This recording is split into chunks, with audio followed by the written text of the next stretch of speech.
नमस्कार। आकाशवाणी जयपुर अजमेर से प्रस्तुत हैं प्रादेशिक समाचार।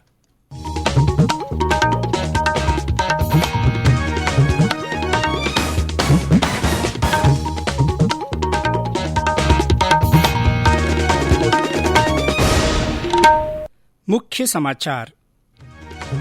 प्रधानमंत्री नरेंद्र मोदी ने कोरोना वायरस की दूसरी लहर के प्रसार को रोकने के लिए सभी जरूरी कदम उठाने पर जोर दिया। प्रदेश में फिर फैल रहा है कोरोना का संक्रमण। पिछले 16 दिन में सक्रिय मामलों की संख्या लगभग दोगुनी हुई। देश में पात्र लोगों को अब तक 3 करोड़ 50 लाख से अधिक कोविड के टीके लगाए गए। राज्य में भी अब तक 28,62,000 से ज्यादा लोगों का हुआ टीकाकरण। राज्य विधानसभा में फोन टेपिंग को लेकर आज दूसरे दिन भी हंगामा।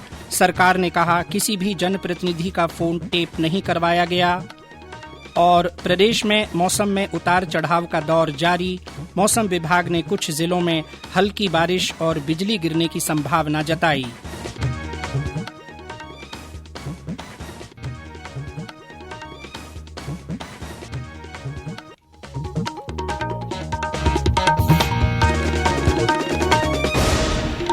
समाचारों के साथ मैं जितेंद्र सिंह पूनिया। कोविड-19 महामारी के खिलाफ देश एकजुट होकर लड़ रहा है। आप भी हमारे साथ सुरक्षा और बचाव के 3 आसान एहतियाती उपायों का संकल्प लें। मास्क पहनें, 2 गज की दूरी है जरूरी, सुरक्षित दूरी बनाए रखें, हाथ और मुंह साफ रखें। और अब समाचार विस्तार से। प्रधानमंत्री नरेंद्र मोदी ने कोरोना वायरस की दूसरी लहर के प्रसार को रोकने के लिए सभी जरूरी कदम उठाने की आवश्यकता पर जोर दिया है। उन्होंने कहा कि स्थिति को नियंत्रित करने के लिए त्वरित और ठोस काम करने की जरूरत है। श्री मोदी ने कहा कि पिछले एक सप्ताह में देश के 70 जिलों में कोविड के मामलों में 150% की बढ़ोतरी हुई है। आज राज्यों और केंद्र शासित प्रदेशों के मुख्यमंत्रियों की बैठक को संबोधित करते हुए प्रधानमंत्री ने कहा कि कोरोना से लड़ाई में हमें लापरवाही नहीं बरतनी चाहिए। प्रधानमंत्री ने मुख्यमंत्रियों से अपील की कि वायरस के प्रसार को रोकने के लिए वे छोटे कंटेनमेंट जोन बनाने पर ध्यान केंद्रित करें। बैठक में मुख्यमंत्री अशोक गहलोत ने भी भाग लिया। इस बीच प्रदेश में कोरोना के मामले एक बार फिर तेजी से बढ़ रहे हैं। मार्च माह की शुरुआत के बाद से प्रदेश में सक्रिय मरीजों की संख्या लगभग दोगुनी हो गई है। हमारे संवाददाता ने बताया कि 67 नए मामले सामने आए हैं। राज्य में कोरोना संक्रमण एक बार फिर तेजी से फैलने लगा है। फरवरी माह में प्रदेश में कुल 2,749 मामले रिपोर्ट हुए, यानी रोज करीब 99 नए केस। यह संख्या मार्च के पहले 16 दिन में बढ़कर लगभग दोगुनी हो गई है। इस माह में अब तक 3,100 से ज्यादा लोगों में संक्रमण की पुष्टि हो चुकी है, यानी रोज करीब 189 लोग कोरोना से संक्रमित हो रहे हैं। इस महीने में जयपुर के अलावा उदयपुर, राजसमंद, डूंगरपुर, कोटा, भीलवाड़ा, अजमेर तथा जोधपुर में संक्रमण के मामले तेजी से बढ़े हैं। बढ़ते संक्रमण को देखते हुए सरकार ने सभी जिलों में प्रशासन को अलर्ट कर दिया है। मुख्यमंत्री अशोक गहलोत ने लोगों से अपील की है कि वे कोरोना प्रोटोकॉल का पालन करें, वरना सरकार को पहले की तरह सख्त कदम उठाने के लिए मजबूर होना पड़ेगा। जितेंद्र द्विवेदी, आकाशवाणी समाचार, जयपुर। अजमेर में कोविड के मामले बढ़ने पर जिला प्रशासन सतर्क हो गया है। हमारे संवाददाता ने बताया कि शहर में मास्क नहीं लगाने वालों के खिलाफ प्रशासन द्वारा कार्रवाई की जा रही है। अजमेर में एक बार फिर कोरोना के मरीज बढ़ने से प्रशासन सतर्क हो गया है। मंगलवार को जिले में इस साल के सबसे ज्यादा 23 संक्रमित पाए गए। जिले में इस माह अब तक 250 से ज्यादा कोरोना संक्रमित मिल चुके हैं। मुख्य चिकित्सा एवं स्वास्थ्य अधिकारी डॉक्टर के सोनी ने बताया कि जिले में मंगलवार तक करीब 1 लाख लोगों ने वैक्सीनेशन कराया है। उन्होंने बताया कि सभी सरकारी डिस्पेंसरियों में कोरोना की जांच जारी है। इस बीच पुलिस ने शहर में बिना मास्क घूमने एवं सोशल डिस्टेंसिंग की पालना नहीं करने वाले लोगों के खिलाफ अभियान शुरू किया है। इसके तहत पुलिस ऐसे लोगों के चालान बना रही है। पुलिस अधीक्षक जगदीश चंद्र शर्मा ने बताया कि होली पर होने वाले सार्वजनिक कार्यक्रमों में भी कोरोना गाइडलाइन की सख्ती से पालना कराई जाएगी। ओम माथुर, आकाशवाणी समाचार, अजमेर। ये समाचार आकाशवाणी जयपुर अजमेर से प्रसारित किए जा रहे हैं। समाचार अभी और भी हैं, पहले ये संदेश। खुद को इससे दूर रखना, सोच समझ कर खुद है परखना, भीड़ भाड़ हो कम या ज्यादा, मास्क सदा चेहरे पे रखना। ओ आपस में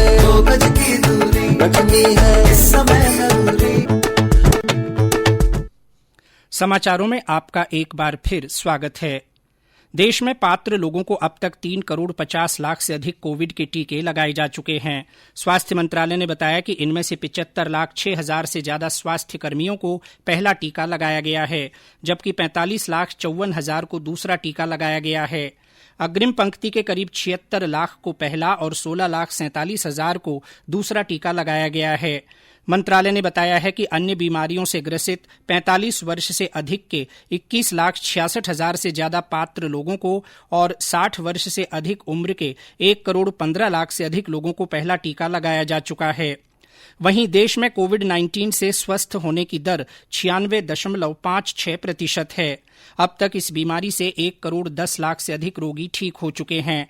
इस समय देश में 2,34,000 से अधिक सक्रिय मामले हैं, जो कुल मामलों का 2.05% है। प्रदेश में भी अब तक 28,62,000 से ज्यादा लोगों को कोविड टीके लगाए जा चुके हैं। राज्य में कल रिकॉर्ड 2,28,984 लोगों को पहला टीका, जबकि 13,000 से ज्यादा लोगों को दूसरा टीका लगाया गया। कोविड टीके की 33,47,000 से ज्यादा खुराक दी जा चुकी है। राज्य में आज भी विभिन्न स्थानों पर कोरोना टीकाकरण जारी है। बूंदी में आज पेंशनरों को टीका लगाया गया। टीकाकरण कार्यक्रम कल भी जारी रहेगा। सवाईमाधोपुर जिले में आज प्रारंभिक शिक्षा के तहत काम करने वाले 2,313 शिक्षकों को 10 केन्द्रों पर इस टीके की दूसरी खुराक दी गई। ये समाचार आकाशवाणी जयपुर अजमेर से प्रसारित किए जा रहे हैं।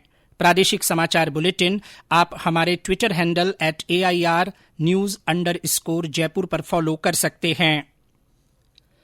विधानसभा में फोन टैपिंग के मामले पर आज लगातार दूसरे दिन भी जमकर हंगामा हुआ। सदन में शून्यकाल में इस मुद्दे पर चर्चा शुरू हुई, जो बाद में पक्ष विपक्ष के बीच तीखी तकरार में बदल गई, जिसके बाद भाजपा सदस्य वेल में आकर धरने पर बैठ गए, जिसके कारण सदन की कार्यवाही 2 बार स्थगित करनी पड़ी।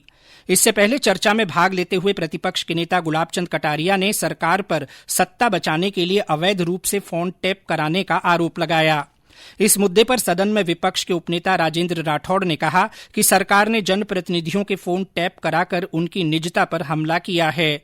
इसके जवाब में नगरीय विकास मंत्री शांति धारीवाल ने कहा कि अवैध हथियारों को लाने ले जाने को लेकर सरकार द्वारा एसओजी के एक अधिकारी को फोन टैप करने की इजाजत दी गई थी। उनके द्वारा फोन की निगरानी करने पर चुनी हुई सरकार को गिराने की साजिश का पता चला। इस पर एसओजी के अधिकारी द्वारा मुकदमा दर्ज कराया गया। इसके बाद मुख्य सचेतक द्वारा एसओजी में 2 मुकदमे और दर्ज कराए गए। श्री धारीवाल ने कहा कि किसी भी जनप्रतिनिधि के फोन टैप नहीं किए गए हैं और यदि प्रतिपक्ष के पास ऐसा कोई सबूत है तो वह सदन में रखे। कृषि और पशुपालन मंत्री लालचंद कटारिया ने आज विधानसभा में आश्वस्त किया कि अगले वर्ष में नई भर्तियां कर पशु चिकित्सा संस्थाओं के रिक्त पदों को भरा जाएगा। उन्होंने बताया कि वित्त विभाग द्वारा 1,902 पदों पर भर्ती के लिए वित्तीय स्वीकृति प्राप्त हो चुकी है। झुंझुनू की पॉक्सो मामलों की अदालत ने 5 साल की बालिका के साथ यौन दुराचार करने वाले आरोपी को फांसी की सजा सुनाई है। मामले में सरकारी वकील ने बताया कि न्यायालय ने इस वारदात के पीछे नशे और पोर्नोग्राफी को कारण मानते हुए सरकार को इस दिशा में कदम उठाने के लिए कहा है। 19 फरवरी का मामला था। आरोपी सुनील कुमार है। तकरीबन शाम को 5 बजे स्कूटी पर पीड़िता को उसके घर के सामने से खेलते हुए अपहरण कर ले गया और 40 किलोमीटर दूर अपने गांव के पास ले जाकर अपने खेत में उसने उसके साथ बलात्कार करा। बलात्कार करके लहूलुहान हालत में उसको सड़क किनारे पटक के चला गया। मुकदमा दर्ज होने के बाद में पुलिस ने अनुसंधान कर इसके खिलाफ न्यायालय में नतीजा पेश करा। नतीजा पेश करने के आज 27वें दिन न्यायालय ने सुनील कुमार को मृत्युदंड से दंडित करा। न्यायालय ने टिप्पणी करी है कि ये आरोपी का जो कृत्य है ये बड़ा घिनौना कृत्य है और पशुवत कृत्य से भी नीचे है। एक पशु भी अपने छोटे बच्चों के साथ ऐसा कृत्य नहीं करता जैसे आरोपी नहीं करा। इस टिप्पणी के साथ न्यायालय ने मृत्युदंड की सजा उसको दी है। प्रधानमंत्री नरेंद्र मोदी से परीक्षा पर चर्चा को लेकर हुई सीधी वार्ता के बाद बीकानेर की छात्रा वेदांशी जैन को इसका फायदा पहुंचा है। एसटीबीए की इस छात्रा ने आकाशवाणी को बताया कि प्रधानमंत्री से परीक्षा पर चर्चा के बाद उनकी सकारात्मक सोच में इजाफा तो हुआ ही है, वहीं वह आगामी परीक्षा को लेकर सहज और आश्वस्त है। वहाँ पे उन्होंने बताया था कि एग्जाम को एडवेंचर की तरह लेना चाहिए और मैंने इस बार अपना माइंडसेट इस तरह से किया है कि एग्जाम जो है उसके लिए मेहनत पूरी करूंगी, लेकिन मार्क्स को बॉदर नहीं करूंगी। मेहनत के बाद मार्क्स जितने भी आए उसमें सही रहूंगी, टेंशन नहीं लूंगी और खुद को डिमोटिवेट नहीं करूंगी। और उन्होंने जिस तरह से बताया था कि टेंशन नहीं लेना, तो जब मैंने ये चीज अप्लाई की तब मैं और अच्छे से पढ़ाई कर पा रही हूँ। पहले स्ट्रेस में पढ़ाई होती थी, मार्क्स की टेंशन होती थी, तो फिर उतना अच्छे से एफिशिएंसी नहीं होती थी और प्रोडक्टिविटी भी नहीं होती थी। अब और ज्यादा अच्छे से पढ़ाई हो पाती है। प्रदेश में मौसम में उतार चढ़ाव का दौर जारी है। राज्य के ज्यादातर स्थानों पर दिन का तापमान 35 डिग्री सेल्सियस से ऊपर, वहीं रात का तापमान 18 डिग्री सेल्सियस से ज्यादा दर्ज किया जा रहा है। पिछले 24 घंटे में भीलवाड़ा सबसे ठंडा स्थान रहा, जहां न्यूनतम तापमान 14.8 डिग्री सेल्सियस मापा गया। मौसम विभाग ने आज अलवर, भरतपुर, धौलपुर, करौली, झुंझुनू तथा सीकर में मेघ गर्जना के साथ बिजली गिरने की चेतावनी जारी की है। इसके साथ ही जयपुर, भरतपुर तथा बीकानेर संभागों में कहीं कहीं हल्की बारिश की भी संभावना है। मौसम विभाग के अनुसार कल उदयपुर, कोटा तथा जोधपुर संभाग में कहीं कहीं हल्की बारिश और बिजली गिरने के आसार हैं। और अंत में मुख्य समाचार एक बार फिर।